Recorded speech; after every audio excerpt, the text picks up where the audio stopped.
Okay, so I updated Revolver, so now it has 4 cars.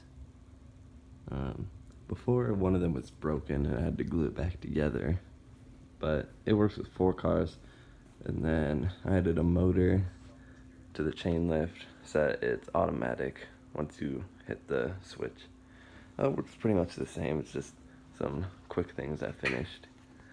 So just other way. Okay. Makes weird noises on the way up, so I don't think a motor is probably best for it. But it works.